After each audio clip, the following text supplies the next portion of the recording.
starts with the blast of a distant shell. Then the smoke fills the air and they start to yell. Every man feels the blow when the earth explodes. There's a look in their eyes like a walking ghost. And every time you fall face down in the dirt, I never will be far. Don't be afraid, I got a battle cry, so you can follow me. Even in darkness, I'll never leave your side. I got a battle cry.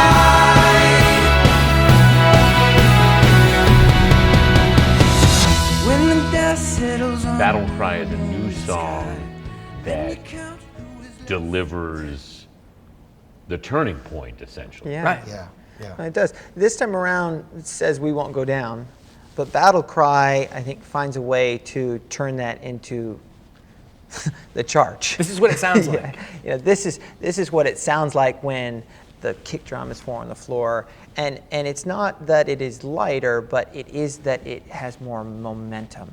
It speeds up. It calls back to a lot of, I think, the same feelings, talking about we never know who we're going to have to send letters home to tomorrow because we don't know who will be able to continue the march or who will be left in the ground, right? It says, if you find yourself in front of the firing squad, and they ask you for your final verse, just, Tell call them out your to battle do cry. Do your worst. Yeah. Was Battle Cry written specifically for string theory? It was not. It was originally written at our songwriting retreat that we do, and Zach wrote it with a friend. And the thing about that song is, it's one of the few songs that had been sitting in reserve. We thought, if there was ever a right thing, this truly needs to make an album, but what's the right album? And the thing that's cool about it is, it does two things. That one is it's completely, great as a pop song. You could take away the symphony, you could take away that. It has these great melodies, but when you add the orchestra, it really does become. It's almost like it really does become what it was meant to be. Yeah. And you hear the French horn doing it like a victory horn move, like here comes the battle cry. And so the fact that it really does represent the craftsmanship on the pop rock, it could be a power pop guitar song as easily, and it still works fabulously with the symphony. The other thing that should be said too is the lyrics. We did relook at the lyrics, and though this song was not originally written, even knowing string theory would exist, right?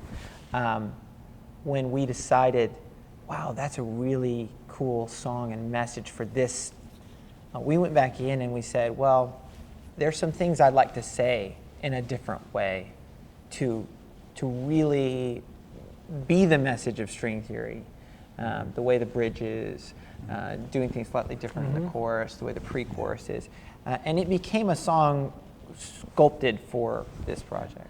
I will say too, the other thing that's interesting about part 2 of string theory is that, like part 1, it begins with a certain sense of kind of fight and optimism and I'm gonna win. It's kind of got this it's kind of got a little bit of that. I'm ready for the fight in it, but it's from a much more kind of mature and or jaded kind of side of things. It's a little bit more like, no, it's not just pursue the dream, it's fight the fight, right? It's not just dream it, do it, it's I've got a battle cry and I'm ready for whatever somebody shoots or throws at me. When you get to the end of Battle Cry, it's actually a very abrupt ending. It ends with a French horn rip and the drums go ba-ba-bum and it just stops like on a dime. Yeah. And then it's sort of prepping you for what comes next. So if you're up against the wall, staring down the fire in the squad, they ask you for your fire.